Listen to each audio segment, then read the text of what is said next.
This is the weekly business news in English on TV3. I am Nugzar Ukhadze. How do you do? Today, the second tour of the elections of local executive bodies, of self-government, and mayors and gamgebelis, the local administrators of self-governing towns and settlements, are taking place countrywide. The first tour of these elections was organized on June the 15th of 2014. The second tour of elections is taking place in 8 self-governing towns, including the capital city of Georgia, and in 13 municipalities out of 59. Altogether, more than 1,500 polling stations are operating throughout Georgia, where the voting process started at 8 a.m. In the second tour, more than 1,700,000 constituents will vote for the second time for his or her favorite candidate. Although the candidates of ruling coalition could not overcome the prescribed barrier of 50+1, they gained impressive advantage over their competitors. Let's wait and see the results of the second tour. By the end of the day, we will know the primary results of the second tour. Today, the TV3 news desk is operating in a special regime, and our news reporters will be supplying us with fresh electoral updates for you in a non-stop routine. Elections are becoming our second nature, aren't they? Tomorrow, Eduard Shevardnadze, the second president of Georgia, the well-known diplomat and politician of global fame, will be buried with military honors. He will be interred in the yard of his Krtsanisi residence of Tbilisi next to his wife. On the day of burial of President Shevardnadze, national flags on all diplomatic representations of Georgia abroad will be lowered. President Shevardnadze died on July the 7th in his own apartment at the age of 86. His colleagues remember Eduard Shevardnadze as a man who left a significant mark on the global politics. Shevardnadze's successful 50-year-long career was terminated by the Rose Revolution in 2003. Mr. Eduard Shevardnadze was one of the most outstanding politicians of the 20th century. He was instrumental in dismantling the Soviet system. He was the person whose name was linked with the destruction of walls in Europe and birth of new Europe. Naturally, he played a serious role in building of a new Georgia and choosing the country's pro-Western course. In 1992, President Shevardnadze returned to Georgia, having agreed to lead the nation to stability. He was twice elected to the post of the president. In 1999, he concluded the historical Istanbul Agreement on withdrawing Russian military bases from Georgia. In 2002, he made the official application of joining NATO. During his presidency, Georgia became the member of the European Council and World Trade Organization. On the other hand, opinions about Eduard Shevardnadze are divided. Well, as the saying goes, history is the best judge. During his visit to Georgia, James Apaturai, special representative of NATO Secretary General, met with the President, the Prime Minister, and members of Georgian government. According to Maya Panjagidze, Minister of Foreign Affairs of Georgia, the Georgian President will attend the NATO summit in Wales between September 4 and 5. He will also participate in the International Security Assistance Force Summit, which is scheduled on September the 4th. According to preliminary information, the Ministerial of Foreign Affairs and Defense, in which Maya Panjagidze and Irakli Alasania are scheduled to take part, will also take place in Wales. As for the NATO Assembly, this will be convened also in September. Both top Georgian officials, the President and the Prime Minister, are invited to attend it. James Apaturai made comment on the arrest of former Tbilisi city mayor Gigi Ugulava and expressed the hope that the process would go on within the legitimate framework. And again, the key topic of discussions at the Ministry of Defense was Wales summit of NATO and what to expect from the summit. According to the Minister of Defense, Irakli Alasania, the summit will voice a new motto: more Georgia in NATO and more NATO in Georgia. The representative of the Secretary General of NATO noted that the Georgian people would be satisfied by the offer of the alliance because it would provide greater security and, at the same time, it will bring the country closer to NATO. Let us wait and see, so to speak. Bogdan Borusewicz, Marshal of the Senate of Poland, paid a working visit to Georgia. Chairman of the Georgian Parliament and his Polish colleague discussed the prospects of Georgia's entry to European Union and NATO and the collaboration of Poland and Georgia. By the end of the meeting, it emerged that ratification of the agreement on Georgia's association with European Union is scheduled on July the 18th. To this effect, in accordance with Georgian constitution, the chairman of the parliament will officially appeal to the president of Georgia in order to appoint a special session of the parliament. Prior to the special session, hearing of the agreement on association with Euro Union will take place at the parliamentary committees. On his part, Bogdan Borusewicz made comments in this regard. Signing of association with the Euro Union means that Georgia is actually moving along the road leading to Europe. At the same time, we welcome the fact that Georgia maintains relations with Russia despite the fundamentally controversial problems such as Georgia's territorial integrity. As for Europe's association with Georgia, I am sure that Poland will be among the first countries that will ratify the agreement on association. After the meeting with the chairman of Georgian Parliament, the Marshal of Polish Senate met with Prime Minister of Georgia and attended the meetings with the members of parliamentary minority and majority factions. High on the agenda of his talks with the members of parliament were the issues of foreign relations, prospects of joining Euro Union and NATO, regional security, and the latest developments in the country's domestic policy. Later on, the Polish guest left for Gori, where he met with the members of the observer mission of Euro Union and inspected Georgian villages adjoining the occupation line. President of Georgia met with Bogdan Borusewicz at the end of his visit. Georgi Margvelashvili thanked the Polish side for supporting Georgia's territorial integrity and sovereignty. They touched upon the cooperation of Georgian and Polish parliamentary teams. The Marshal of Polish Senate congratulated the Georgian president with signing the agreement on association with the European Union. They also reviewed the current situation in the region. We certainly need friends at the doorstep of Euro Union. The World Bank and the government of Georgia have concluded two memoranda. The agreement was signed by the Minister of Finance and the regional director of the World Bank in the South Caucasus. The first project envisages rehabilitation of 200 kilometers of roads countrywide. Georgia will get favorable financial resource of $75 million to that end.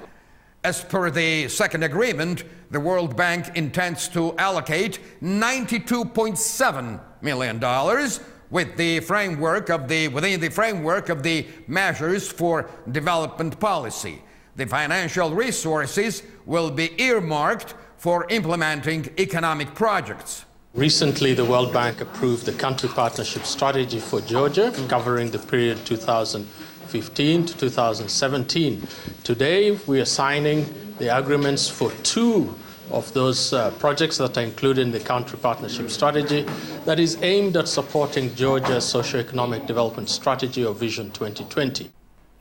The new agreements are the composite parts of collaboration of the World Bank and Georgia for the years between 2014 and 2017. I don't really know if we could ever thank enough the World Bank. Ministers of Economy and Infrastructure announced the construction of Samtredia-Grigoletti four-strip express highway opened. Representatives of donor organizations also attended the ceremony. The said highway is one of the significant segments of Georgia's main transit corridor. It is over 11 kilometers long. The project of the segment of express highway envisages building of 26 underground crossings and 8 above-ground flyover crossings. The new highway section will pass the town of Samtredia and villages of its municipality. 153 million lari will be spent on its construction.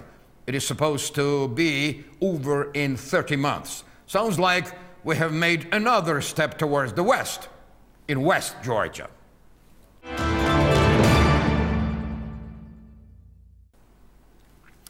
The Minister of Finance met with the managers of construction companies. At the meeting, they discussed the situation in the construction sector. Nodar Khadouri acquainted the representatives of the building sector with the economic growth of January and May of this year, macroeconomic data and the tendencies and IRS income dynamics. The meeting was also attended by the representatives of Internal Revenue Service and the Ministers of Infrastructure and Economy. We are aware that this sector faces problems. We discussed a number of topics. Among them, we touched upon the issues that are outside the competence of the Ministry of Finance. Therefore, representatives of the Ministries of Infrastructure and Economy, along with their respective deputy ministers, took part in the meeting. We came to an agreement that we would do our best to eliminate all those problems that hinder the development of this sector. In the words of Director General of the Axis Developer Company, the processes in the country's economy are taking course in compliance with the scheduled 5% growth. Moreover, the data of the first 6 months indicate a 6% progress. This fact signifies that there is a stable situation in the country which creates a productive environment for business development. The healthy construction process is certainly a good indication. At the Holiday Inn Hotel, they arranged the presentation of 74 new enterprises that had been financed within the framework of the project of favorable agro credits. The favorable crediting embraced over 30 agricultural branches, while over 500 entrepreneurs received favorable credits. The project was targeted at promoting agriculture, namely facilitating the financing of agricultural projects. As you know, agriculture is one of the priorities of our government. Therefore, we have to grant credits to this end. This project was created to this purpose, and today we are summing up its results. Starting from March of 2013, the Agency of Agricultural Projects Control proceeded to the issues of favorable credits. At this moment, credit of over 400 million lari was given out. There is so much talk about credits in this country that the tangible results must be arriving soon. The former ruling party team protests against the growth of fuel prices. Representatives of National Movement Party insist that the current tendency indicate the upcoming greater increase of the prices. At the briefing aimed at discussing the issue of growing fuel prices, the Nationals showed the old video recording where the members of the ruling Georgian Dream accuse the Nationals of striking a shady deal with fuel importers and promise the public to make the fuel price cheaper.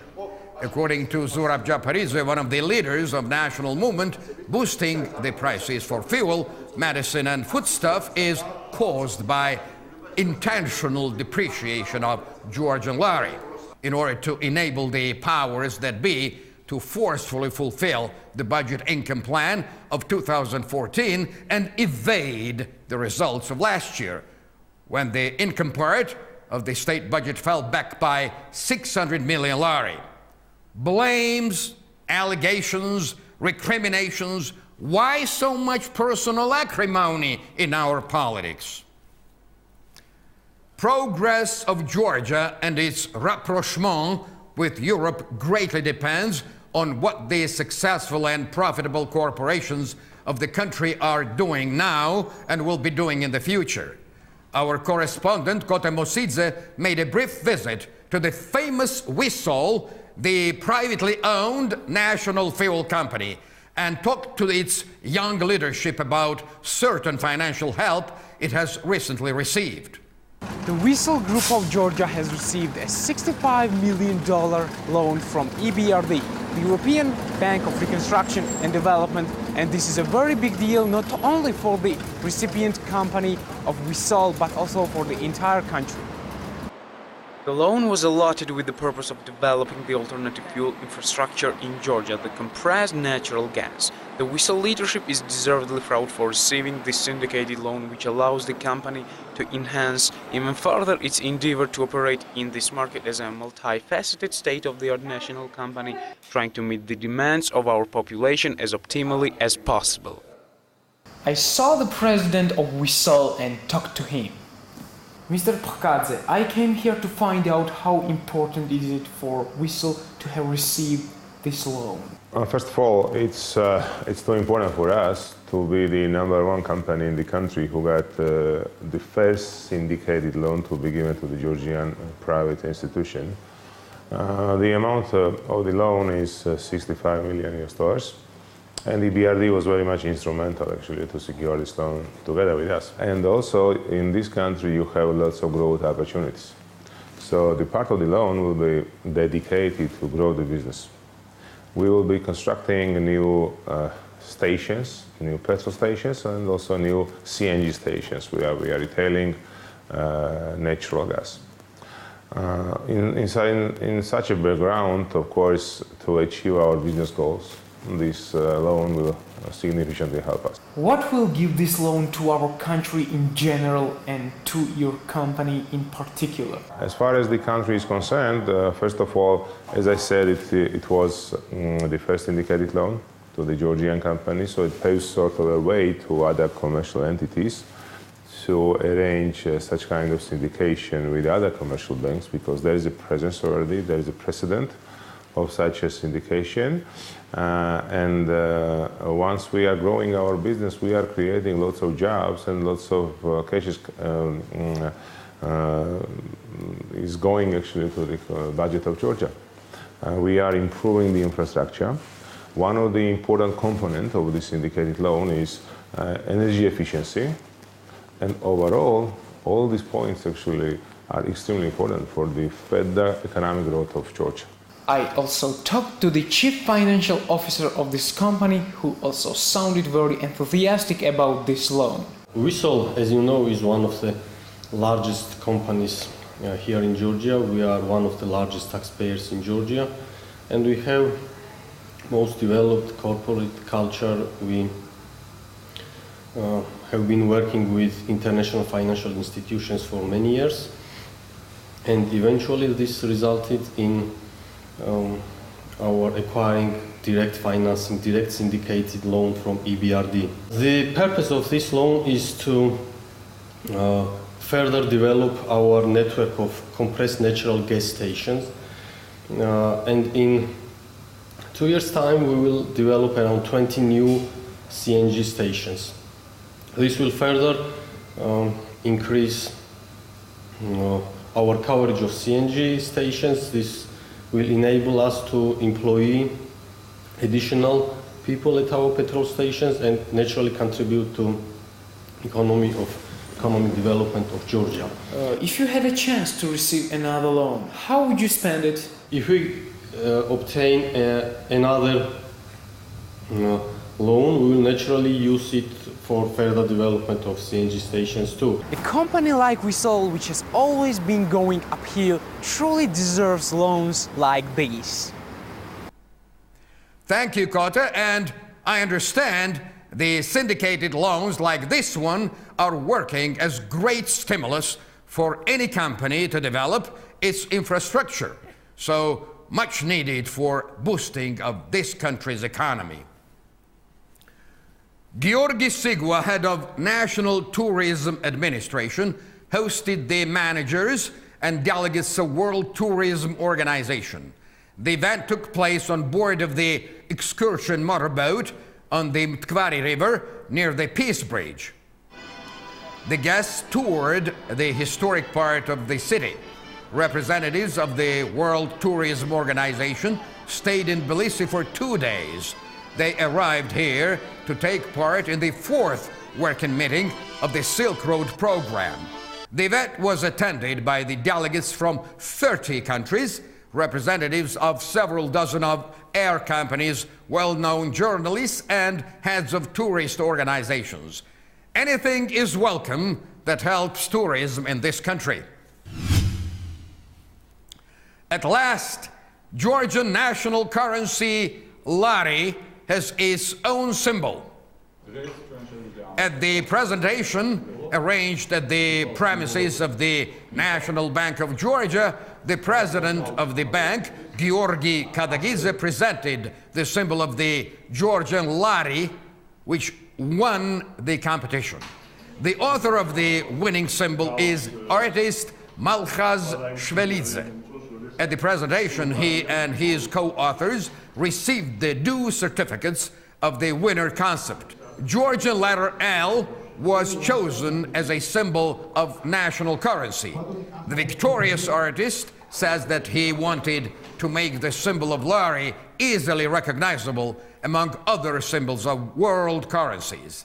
National Bank of Georgia announced the contest on creating the symbol of lari in December of 2013. This definitely enhances rather the recognizing of our lari. Well, that's all today. You are watching the weekly business news in English on Channel 3 of the Georgian television. Thank you very much for being with us. I am Nugzar Ukhadze. I'll be back on the air again in a week's time, which is next Saturday morning at exactly 11 a.m. right here at TV3. Until then, have a great week.